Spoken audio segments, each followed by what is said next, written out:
bienvenue sur Sexy Cars. Une vidéo un petit peu originale aujourd'hui. On va plus parler de deux roues, même s'il y a quelques véhicules. Vous avez dû le voir dans l'introduction, une Porsche 911, une Méhari, enfin bref. Je me trouve au lac des Cétons, au e-Adventure Festival. Alors, vous voyez, il n'y a rien derrière moi. Par contre, ça c'est l'écrin. Et là, vous avez tous les stands. On va pas tout faire, on va faire une petite sélection pour pas que la vidéo dure trop longtemps non plus. Allez, c'est parti.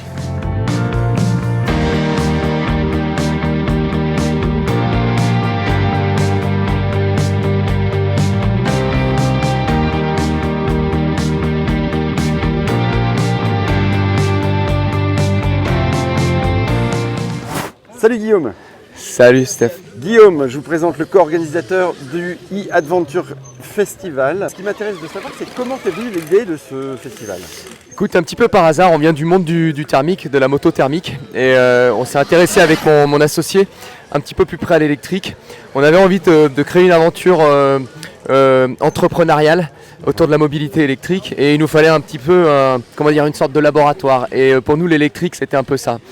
Et donc, plus on s'est renseigné sur l'électrique, plus on a rencontré de gens, plus notre réseau s'est ouvert. Et en fait, plus on s'est rendu compte qu'il y avait plein de petits ateliers un petit peu partout en France, en Europe. Alors, pour l'instant, essentiellement sur la moto parce que c'est notre réseau. Et en fait, ces gens-là, on a eu envie de les mettre en avant parce qu'il y a des Géo Trouve Tout, il y a des belles marques, il y a de la marque française, européenne, etc. Et on s'est dit, mais c'est incroyable, il faut faire un festival pour les mettre en avant, ces gens-là. Et en fait, ça a fonctionné, quoi. Les gens nous ont fait confiance. Alors, en tout cas, ce que je trouve, je ne vais pas dire agréable, mais si appréciable, c'est tu vois, on fait une interview comme ça, à côté d'un terrain de cross, avec des motos qui tournent, ça serait inconcevable. Tu peux pas. Non, tu peux pas. Voilà. C'est une des. Si tu veux, notre mission, c'était de sortir un peu la mobilité électrique des centres-villes, parce qu'on sait très bien que dans les campagnes, quand on commence à faire de la moto, ou du 4x4, ou du quad, tout de suite, tu as une pollution sonore. Et ça devient un vrai problème. Et donc, l'électrique est une vraie solution. C'est une vraie solution. Et donc on est passé, j'ai fait tout à l'heure, j'ai interviewé, c'est GCK, c'est ça? Oui. GCK, il y a Enedis qui est là. Oui. Idem, on travaille avec de l'énergie mais silencieuse, quoi. Et voilà, écoute, effectivement, nos principaux partenaires que sont GCK Énergie et Enedis ont eu une superbe idée, c'est bien entendu de nous suivre, mais c'est surtout de décarboner l'événement. Et donc ça faisait pas sens, si tu veux, on est en pleine nature, au milieu d'un endroit super, ça faisait pas sens d'aller mettre des groupes électrogènes thermiques pour alimenter un salon lié à la mobilité électrique. Donc il se trouve que eux, c'est leur combat aussi aujourd'hui, d'essayer de décarboner tous leurs événements. Et donc ils nous ont proposé leur groupe électrogène à hydrogène, c'est une vraie technologie. Et on est ravis, ça fait pas de bruit, c'est super, mais ça délivre toute la puissance nécessaire pour ce type de salon. Bon. La fatigue ça va parce que l'événement c'est en 3 jours. Hein. Oui. Il y a des concerts le soir. Oui. Je sais pas si tu es là tout le temps en concert. Mais si je suis là, c'est pas de tout repos, on essaye d'être un maximum présent. Le but c'est aussi de s'amuser, il faut prendre plaisir. Tu sais, quand tu organises un événement comme ça, c'est toujours un peu de stress avant, etc. Une fois que tu y es, c'est l'accouchement, à un moment, faut prendre du plaisir, il faut discuter avec les gens, il faut être présent, quoi. Bon, en tout cas, je félicite l'organisation. Parce que c'est quelque chose qui un petit peu sort du commun. Hein. C'est vrai que le deux roues n'est pas souvent traité. Ouais. Et j'espère que ça va bien prendre et puis que il y aura de plus en plus de succès. Bien sûr, ouais. Et puis il n'y a pas que du deux roues, il y a aussi du vélo, il y a aussi du rétrofit, du 4 roues, du van. Tu vois, il y a un peu d'une expérience van life là-bas. On a des véhicules de compétition en 4 roues aussi. Donc on veut vraiment s'élargir sur tous les types de mobilité. Et je tiens à te remercier d'être venu parce que dès le début tu m'as dit que tu viendrais et tu l'as fait, donc j'apprécie. Écoute, avec grand plaisir et puis long succès à e-Adventure Festival. Merci Steph. Merci. Allez, on va commencer par ça parce que c'est ce qui m'intrigue le plus. Donc ça, c'est ce qu'on appelle du e-foil. Vous voyez, il y a une petite hélice électrique. Vous avez une petite télécommande à la main et vous allez pouvoir faire comme ça du surf, mais sans vagues, directement sur un lac.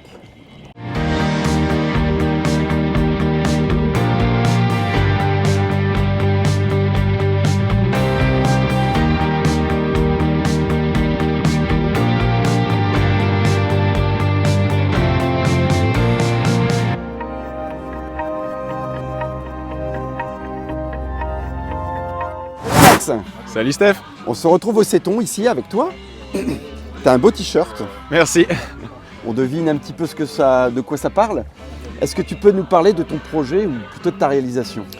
Alors on est une bande de 8 potes ingénieurs de Suisse et on adore voyager et on a envie de voyager de manière plus durable. Et donc s'est lancé le défi de créer le véhicule de voyage le plus durable possible. Cool. Donc on a récupéré un ancien van de 1987. On peut aller le voir? Et bien sûr, du coup, c'est un van qui est assez connu en France. Bon, c'est pas l'ID-Buzz parce que c'est un Peugeot J9. Ouais. Donc on a récupéré ce van de 87. On a voulu aussi l'électrifier, donc pour qu'il soit plus durable et s'abstenir de toutes les énergies fossiles. On a mis des batteries de Volkswagen ID3, ID4, ID-Buzz. Donc c'est les mêmes modules qu'il y a dans ce véhicule, dans celui-ci, qu'on a récupéré de véhicules accidentés. Et le moteur, on a récupéré un moteur de Nissan Leaf. Donc c'est toute la récup, mis ensemble, électrifié. Maintenant il roule à l'électrique, sauf que quand on roule avec un van, on n'a pas forcément une borne de recharge dans la nature. Et donc pour pouvoir se recharger de manière complètement autonome, on s'est lancé le défi d'y mettre une surface solaire suffisamment intéressante pour recharger au solaire. Donc combien tu as en watts crête là qui sont exposés sur Là j'ai 5000 watts crête, 5000 watts crête. 24 mètres carrés de panneaux solaires qui s'inclinent pour avoir une performance optimale de recharge. D'accord. Alors une journée comme aujourd'hui, là très ensoleillée, on est à quelle production On peut recharger à peu près 150 km d'autonomie en un jour. 150 km d'autonomie. Ouais. Donc tu nous viens de Lausanne. Donc ça t'aurait permis de faire les 400 km, c'est ça Ouais. En 3 jours. Par contre, c'est un jour de recharge, ensuite on roule. Donc, si vraiment on voulait le faire rapide, on pourrait recharger le jour et rouler la nuit. Mais le but de notre projet, c'est pas forcément d'enchaîner des kilomètres, c'est de pouvoir faire la van life au rythme du soleil, tranquillement. Exactement. Et voilà. Mais donc tu as la possibilité aussi de le charger autrement, comme sur Tout à fait, ouais. Un véhicule classique. Donc on a le moteur qui est ici. Et c'est pas fait pour être rechargé tout le temps avec la prise, donc il n'est pas tout à fait toujours accessible. Mais on a ici la borne type 2 et la borne rapide CHAdeMO, si on a envie de se recharger à la prise, qui est aussi possible. Ah ouais, vous avez du CHAdeMO encore. Et pas du CCS, c'est pas. Alors, on avait hésité entre les deux et on a décidé de prendre du CHAdeMO parce que c'est un protocole qui est open source et facile à intégrer, alors que le CCS nécessite un composant en plus onéreux et techniquement plus difficile à mettre en place. Depuis, ça a changé. Maintenant, il y a des facilités en plus avec le CCS. Maintenant qu'on roule avec, on se rend compte du peu de bornes CHAdeMO et donc c'est pas évident. Donc à refaire, on ferait en CCS, bien évidemment. Il y a combien de temps que vous avez fait l'installation? Enfin, cette installation-là on a commencé le projet il y a 3 ans et demi. 3 ans et demi. Ah ouais, donc il y a 3 ans et demi, on ne savait pas non plus que le CCS allait autant se démocratiser. Voilà, tout à fait. Bien, et les batteries, elles sont stockées où? Elles sont stockées sous le véhicule. On peut pas tellement mais sans les voir, mais tu donnes la zone. Donc on a 4 modules ici, puis 4 encore derrière. D'accord. Ouais. On peut distinguer un petit peu sur le bas de l'image ici les batteries. Et donc la capacité batterie totale? On a 55 kWh de batterie. D'accord. Donc l'équivalent d'une je sais ce que je veux dire, à peu près un petit peu moins d'une Tesla SR+. Exactement, oui. Tout à fait.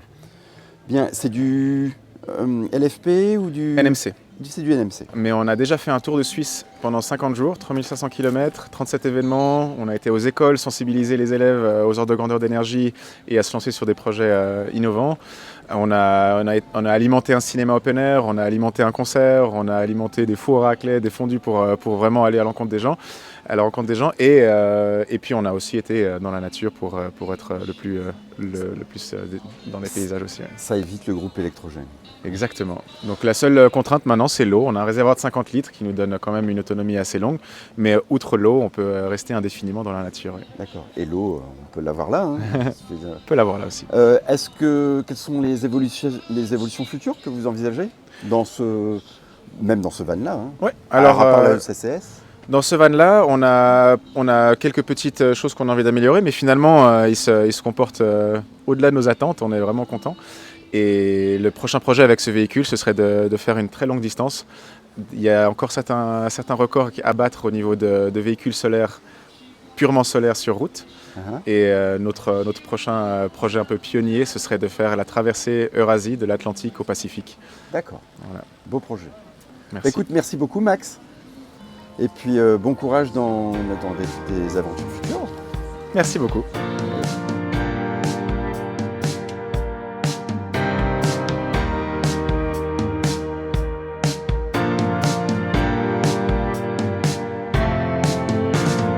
Salut Greg. Bonjour Steph. Alors on se retrouve ici à côté de quelque chose qui est très dangereux. Je vois il y a risque d'explosion. Est-ce que tu peux nous expliquer ce que c'est? Ah oui, effectivement. Donc là, nous sommes sur un groupe électrohydrogène, d'accord, qui est alimenté par de l'hydrogène. Comment ça fonctionne? C'est hyper simple. On a des bouteilles d'hydrogène à 200 bars qui sont détendues à 45 bars, qui sont redétendues à 15 bars, qui partent de la platine qui est là-bas, la boîte noire. Là dans la boîte noire. Ils Voilà. vont dans le groupe ici. Alors, Voilà. Donc Qui ça, passent dans le passage de câble, la voiture qui passe dans le passage de câble ici, ouais. qui rentrent dans le groupe, qui sont détendus à peu près 2 bars. À ce moment-là, ça passe dans la pile à combustible, ça nous crée du courant. Ce courant-là alimente une batterie et qui fournit de l'électricité. C'est une pile à combustible comme on voit sur les véhicules en fait. Voilà, c'est ça. D'accord, sur les véhicules hydrogène. Et donc là, tu as une capacité tu me l'as dit tout à l'heure, je sais plus, 100 kW, non, une capacité de distribution de 100 kW, c'est ça? 100 kW pendant 1 heure et 70 kW en permanent. D'accord. Et qu'est-ce que je voulais dire? Donc on voit ici, on aperçoit, vous voyez, il y a des véhicules qui sont en charge, hein, on voit des bornes. Donc c'est la société GCK là, qui fournit du courant qui est produit à base d'hydrogène. Est-ce que c'est une solution qui est mobile? J'entends mobile, pas seulement sur site, mais sur camion par exemple. Oui, tout à fait. Les mobiles, on peut la déployer n'importe où. En termes de temps de déploiement, il faut compter 2 heures. On l'utilise beaucoup pour l'événementiel, comme ici au lac des Cétons. Ensuite, on l'a utilisé sur différents festivals. On l'utilise aussi pour des entreprises, des chantiers, des hôtels mobiles, plein de choses. Peux-tu nous dire comment est produit l'hydrogène qui est dans ces bomboles-là? Non, bah tu me dis non, je ne peux pas te dire. Non. Est-ce que c'est de l'électrolyse? Est-ce que c'est de l'hydrogène vert? Est-ce que... Mais si t'as pas la réponse, c'est pas grave. Je veux pas dire de bêtises. D'accord, non, pas de souci. Je veux pas dire de bêtises. J'ai une autre question. La puissance qui est délivrée là sur les bornes, ça monte à combien? Là, on a des bornes 2 fois 11 kg, donc on a 22 kW par borne. D'accord. On en a 3. Ouais. 22 fois 3. Ok. Donc du 11 kW, ce qui peut, ouais, sur des par borne. sites. La société GCK, c'est Clermont-Ferrand, c'est ça? Oui, c'est ça. Et elle se déploie dans quel rayon? Mondial. Mondial. Voilà. Donc si j'en ai besoin dans une île des Maldives, tu viens en bateau. Super. Bah écoute, je te remercie de ton témoignage. Merci. Et puis longue vie à GCK.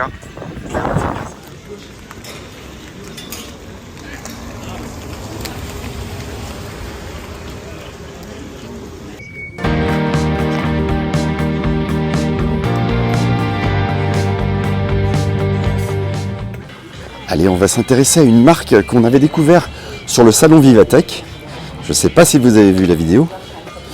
Mais donc c'est une marque anglaise qui produit des motos au look rétro mais 100% électrique. Et donc il y a 2 motos qui sont parties là et qui sont réservées à l'essai. On va essayer de décrocher un petit essai et puis je vous filme ça depuis mes lunettes.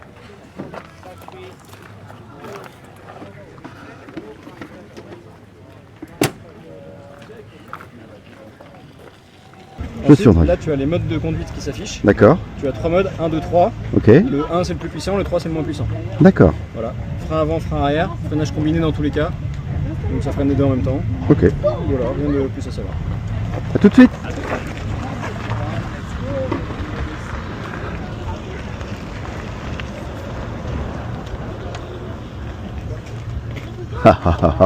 Cette sensation, pas un bruit.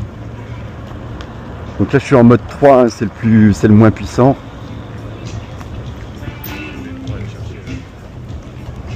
C'est super agréable.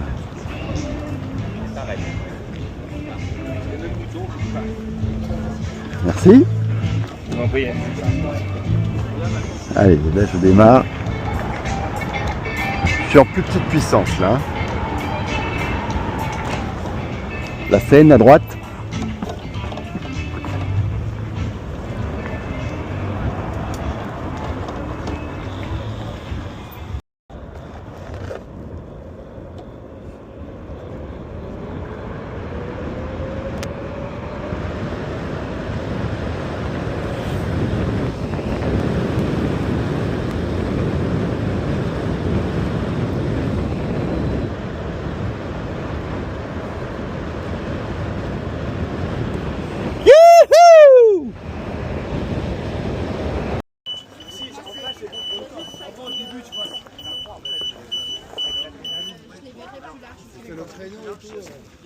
Bruno.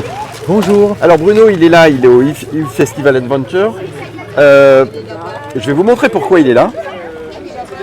Il a ça entre les pieds. Il a une particularité, Bruno, c'est qu'il a fait, tenez-vous bien, 60 000 km avec un monocycle électrique. Ouais. Peux-tu nous partager ton expérience? Alors déjà, la question que je te posais tout à l'heure, tu peux répéter. Comment on fait 60 000 km sur un monocycle? Pour les obligations de vélo-taf, je prends le terme connu par tout le monde, mais giro-taf pour aller bosser tous les jours. D'accord, donc c'est trajet-travail. Trajet-travail. À l'époque, je faisais 4 x 9 km par jour, donc ça fait 36 km. Donc quand on fait 890 km juste pour aller au boulot, plus le loisir, on est vite à 1100 km mois. Donc les 11 000 par an, on les fait. Et comme j'ai 6 ans et que je rentre à ma 7e année d'expérience sur le Giro-Roue, automatiquement, vous voyez, ça fait quasiment 60 000. Ça s'appelle Giro-Roue. Giro-Roue, monocycle électrique, unicycle en anglais, voilà pour les noms qui définissent l'engin. D'accord. Alors ma question qui était tout à l'heure, je m'interrogeais quand même, est-ce que c'est facile de pratiquer ce genre de choses? Est-ce que moi là, tout à l'heure, je prends ton appareil, enfin ton monocycle, est-ce que j'arrive à rouler avec?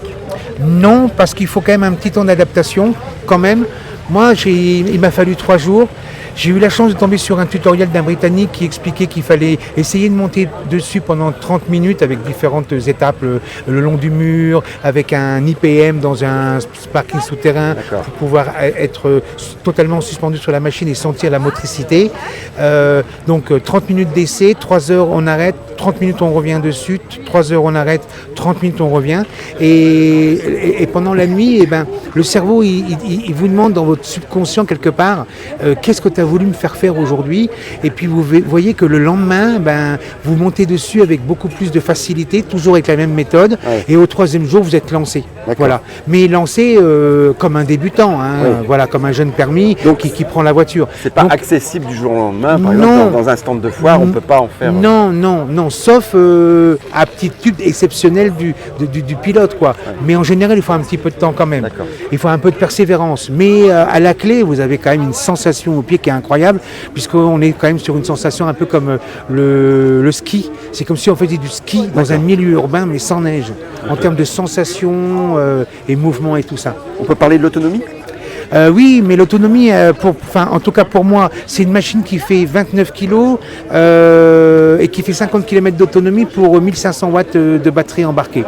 Mais aujourd'hui, on trouve des machines qui montent jusqu'à 42 kg avec plus de 4000 Wh de batterie, ce qui représente quasiment 180 km d'autonomie. Donc ça peut aisément devenir un moyen de locomotion principal dans un foyer. D'accord.